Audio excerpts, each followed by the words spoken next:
श्री शिवाय नमस्तुभ्यम। हर हर महादेव। दोस्तों, आप सभी लोग जानते हैं कि 25 नवंबर 2024 सोमवार को पड़ रही है मार्गशीर्ष महीने की दशमी तिथि। और दोस्तों, ये वो दशमी तिथि है जो कि मार्गशीर्ष महीने में सोमवार को पड़ रही है, तो इस दिन का महत्व और भी अधिक बढ़ जाता है।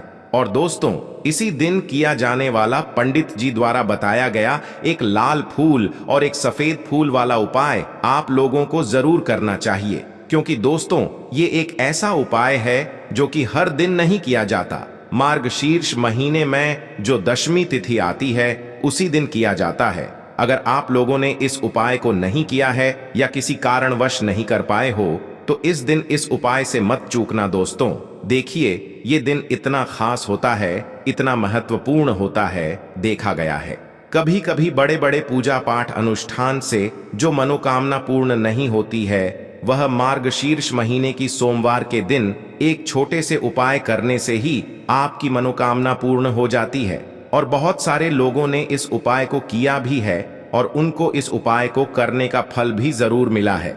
अगर आप लोग भी इस उपाय को इस सोमवार के दिन करना चाहते हैं तो आप इस उपाय को पहले अच्छे से समझ लेना, सुन लेना, उसके बाद करना। आपको इस उपाय का फल जरूर मिलेगा, आपकी सभी मनोकामनाएं पूरी हो जाएंगी। दोस्तों, हम आपको यहां पर बता दें कि यह जो एक लाल फूल और एक सफेद फूल वाला उपाय है, ये उपाय पंडित जी ने अपनी अभी की शिव महापुराण की कथा में ही बताया है। और इस उपाय को करने से आपके घर में चाहे किसी भी प्रकार की दुख और समस्या क्यों ना चल रही हो, आपको उसका कारण भी नहीं पता है कि भाई ये समस्या किस कारण से चल रही है, उसका कुछ भी कारण हो सकता है। जैसे पितृदोष हो सकता है, काल सर्प दोष हो सकता है, या किसी भी तरह का मंगल दोष भी हो सकता है, और भी बहुत तरह के दोष होते हैं, कुछ भी हो सकता है। पर आपको इस उपाय को करने के लिए अपने दोष को पता लगाने की भी जरूरत नहीं है। आपके घर में किस कारण से इतनी दुख और परेशानी आ रही है, वह भी आपको पता लगाने की जरूरत नहीं है। बस सोमवार के दिन इस उपाय को कर लेना, क्योंकि इसी एकमात्र उपाय को करने से आपके पूरे घर परिवार में सुख और शांति हो जाएगी। आपके घर में अच्छे अच्छे काम होने लगेंगे। आपकी जो भी मनोकामना होगी वह भी धीरे धीरे करके पूर्ण होना शुरू हो जाएंगी। हम समझते हैं इस एक लाल फूल और एक सफेद फूल वाले उपाय को आपको करना कैसे है, किसको करना है, किस समय करना है और कैसे करना है। देखो, उपाय बिल्कुल आसान है, बस समझने वाली बात है। ध्यान से समझिए, उसके बाद ही आप लोग जो है इस उपाय को जरूर कीजिएगा। सबसे पहली चीज हम लोग ये समझते हैं कि इस एक लाल फूल और एक सफेद फूल वाले उपाय को इस आने वाली सोमवार अष्टमी के दिन किसको करना है। तो देखिए, इस उपाय को घर के सभी सदस्यों को करने की बिल्कुल भी जरूरत नहीं है। घर में से कोई एक मुख्य बड़ा सदस्य ही इस उपाय को करेगा तो उस घर परिवार के सभी सदस्यों को इस उपाय को करने का फल मिल जाएगा। पर वो बड़ा सदस्य कौन होगा, कौन व्यक्ति इस उपाय को करेगा, तो यहां पर देखिए, हम आपको बता दें, घर की जो बड़ी माताएं बहनें होंगी, घर की बड़ी माताओं बहनों में से कोई भी एक माता बहन इस वाले उपाय को कर सकती है। अपने पूरे घर परिवार के लिए घर में सभी सदस्यों को इस उपाय को करने की जरूरत नहीं है। मात्र घर की जो बड़ी माताएं बहनें हैं उनमें से कोई भी एक माता बहन इस वाले उपाय को करेगी तो उसके घर परिवार के पूरे सदस्यों को इस उपाय का फल मिलेगा। अगर किसी कारणवश माताएं बहनें घर में उपस्थित ना हो या वो इस उपाय को ना कर रही हो, कुछ दिक्कत हो, तो भाई उस जगह पर फिर घर का कोई बड़ा व्यक्ति भी इस उपाय को कर सकता है। माताओं बहनों के कहने का मतलब ये था कि माताएं बहनें घर की लक्ष्मी होती है। जब घर की लक्ष्मी कोई उपाय करती है तो निश्चित ही भगवान शिव जी बहुत जल्दी प्रसन्न होते हैं और उपाय का फल में बहुत जल्दी और बहुत बड़ा करके भी यहां पर देते हैं। तो आप लोग ये बात समझ गए होंगे। अब हम ये बात समझते हैं इस वाले उपाय को हमें करना किस समय है। एक लाल फूल और एक सफेद फूल वाले उपाय को हमें सोमवार के दिन करना किस समय है। तो देखिए, इस उपाय को करने का जो समय है, सुबह का समय भी है और शाम का समय भी है। अब देखिए, यहां पर हम मुख्य रूप से सुबह का समय नहीं बोलेंगे, क्योंकि देखिए, यह जो दशमी तिथि है और आप सभी लोग जानते हैं सोमवार दशमी का प्रदोष काल का मतलब शाम का जो समय होता है ना, इस दिन भगवान शिव जी का सबसे प्रिय दिन होता है। तो आप लोग इसे एक लाल फूल, एक सफेद फूल वाले उपाय को सुबह के समय भी कर सकते हो और शाम के समय प्रदोष काल में भी कर सकते हो। सुबह के समय अगर कर रहे हो तो 10 या फिर 11 बजे तक भी अगर उपाय करोगे तो भी आपको उपाय का फल मिलेगा। वही अगर शाम के समय कर रहे हो तो इस दिन जरूर शाम के समय का ध्यान रखना कि शाम के 6 बजे से लेकर 7 बजे के बीच में अगर आप इस उपाय को कर सकते हो तो बिल्कुल कर लेना, पूरी कोशिश करना। पर अगर किसी कारणवश इस समय के बीच में ना कर पाओ तो रात 8 बजे तक भी अगर आप उपाय को करोगे तो आपको उपाय का फल जरूर मिलेगा। ये बात आपको समझ आ गई कि आप इस उपाय को सुबह और शाम दोनों समय कर सकते हो। मतलब करना आपको एक ही समय है, घर में से किसी एक ही बड़े व्यक्ति को करना है, पर एक ही बार इस उपाय को करना है, दोनों समय नहीं करना है। आपको जो समय अच्छा लगे आप उस समय पर इस वाले उपाय को कर सकते हैं। तो चलिए जानते हैं इन विशेष उपायों के बारे में। लेकिन उससे पहले जो भी मेरे भाई मेरी प्यारी बहनें आज चैनल पर पहली बार आए हैं या मेरी आवाज आज पहली बार सुन रहे हैं, अगर आप भी महादेव के सच्चे भक्त हैं तो वीडियो को लाइक और चैनल को सब्सक्राइब जरूर कर लें और कमेंट बॉक्स में लिखे हर हर महादेव, ओम नमः शिवाय। देखो, अब सबसे महत्वपूर्ण बात आती है कि इस उपाय को हमें करना किस लिए है। जैसा कि हमने अभी आपसे बोला कि इस उपाय को करने के बाद आपके जीवन में बहुत सारी खुशियां आएंगी, आपकी मनोकामनाएं पूर्ण होंगी, आपकी धन की समस्या दूर होगी, आपकी पैसों की समस्या दूर होगी।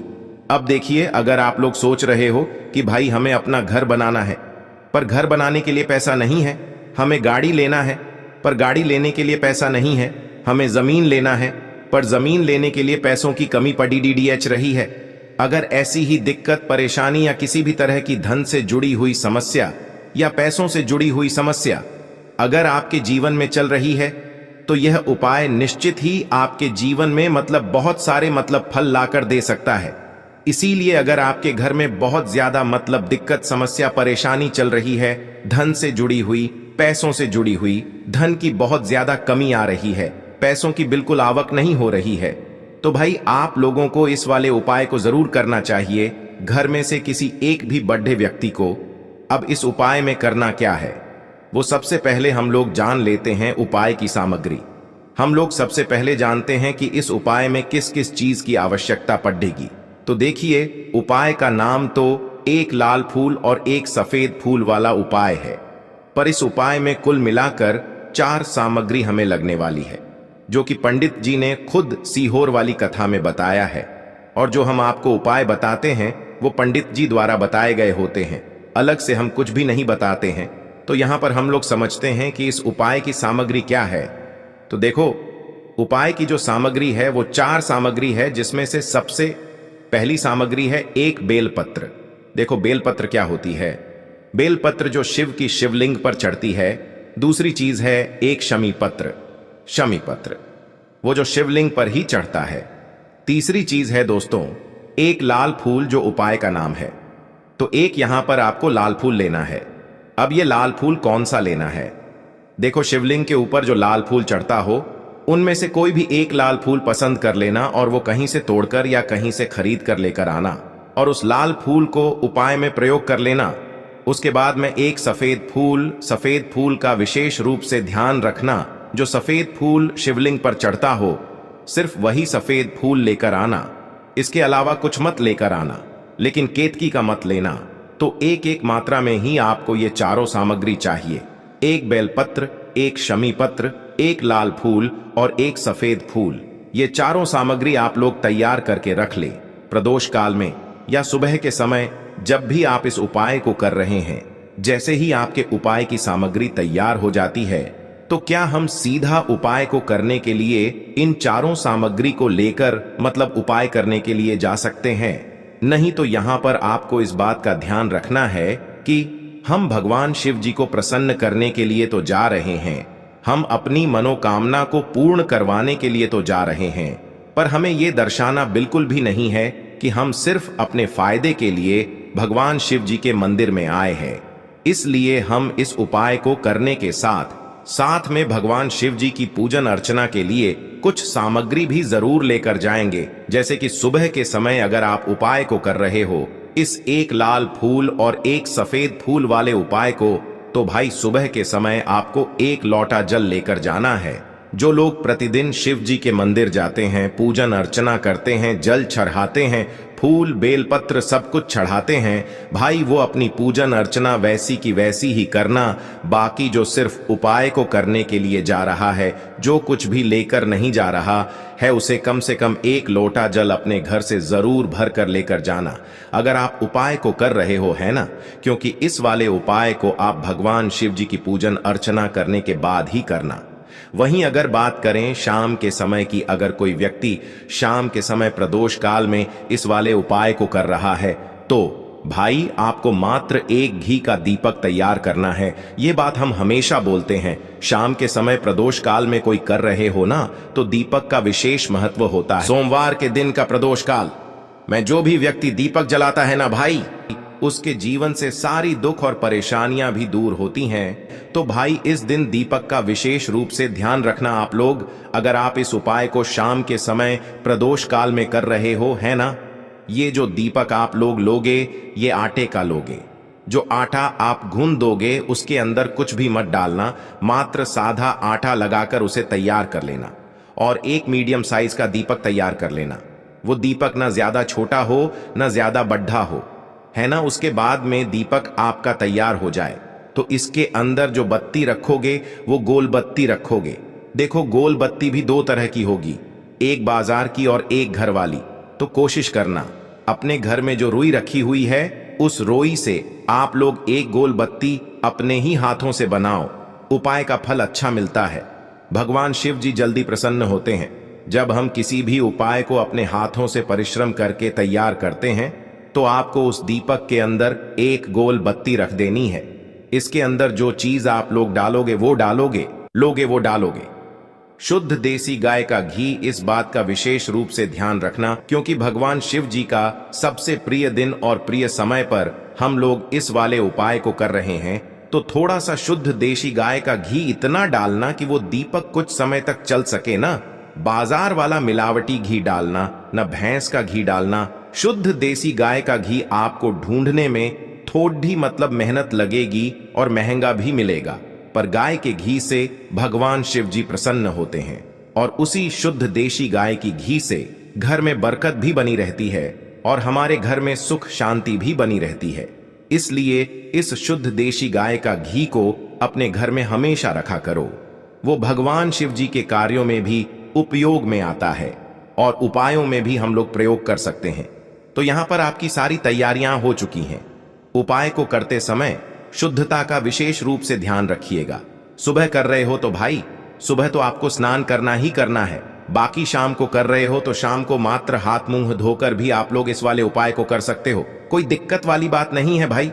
उपाय की पूरी सामग्री तैयार करके और पूजन सामग्री लेकर आपको भगवान शिव जी के मंदिर पहुंचना है, जो आपके घर के पास में हो, जहां पर शिवलिंग विराजित हो, शिवालय हो, वहां पर आप लोगों को पहुंचना है। और जैसे ही आप भगवान शिव जी के मंदिर में पहुंचते हो, वहां जाकर ही उपाय शुरू नहीं करना है। पहले आपको भगवान शिव जी की पूजन अर्चना करना है। पूजन अर्चना कैसे करोगे? सुबह के समय गए हो तो एक लोटा जल वगैरह जो भी पूजन सामग्री लेकर गए हो, उससे पहले पूजन सामग्री आप लोग मतलब पूजन भगवान शिव जी की कर लो। जो व्यक्ति सिर्फ एक लोटा जल लेकर गए हैं, वो शिव जी की शिवलिंग पर मात्र एक लोटा जल एक धारा से धीरे धीरे करके चढ़ा लो, है ना। अपनी पूजन अर्चना आप लोग जो हैं पूरी कर लो पहले।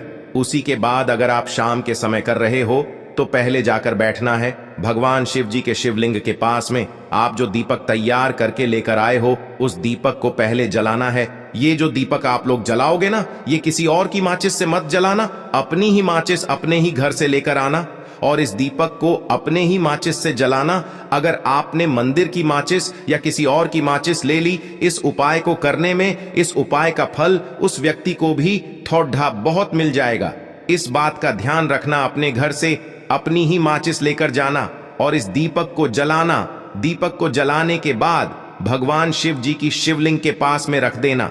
शिवलिंग के इतना पास में मत रखना कि भगवान शिव जी को आंच लगे, थोड़ी सी दूरी बनाकर ही जो है इस दीपक को शिवलिंग के पास में आप लोग रख दीजिएगा।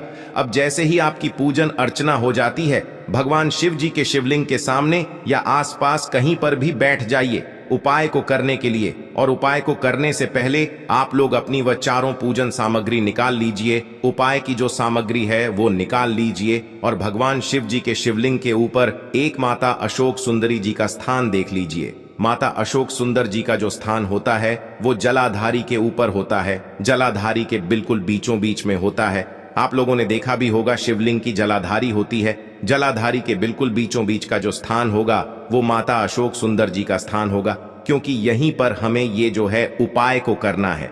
सबसे पहली चीज, अब हम उपाय को करना शुरू करते हैं। आप सबसे पहले अपनी एक बेलपत्र उठा लो।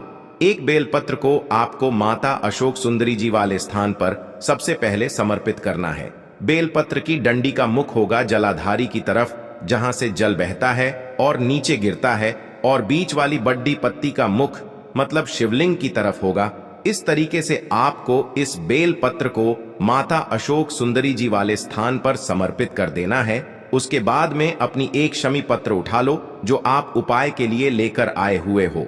शमी पत्र को उठाकर शमी पत्र की भी जो डंडी का भाग होगा वो जलाधारी की तरफ करके, जहां से जल बहता है नीचे गिरता है उस तरफ करके, और पत्ती वाला भाग शिवलिंग की तरफ करके इस शमी पत्र को भी उस बेल पत्र के ऊपर आपको समर्पित कर देना है। समर्पित करने के बाद अब आप ले लो अपना एक लाल फूल जो आप उपाय को करने के लिए लेकर आए हुए हो।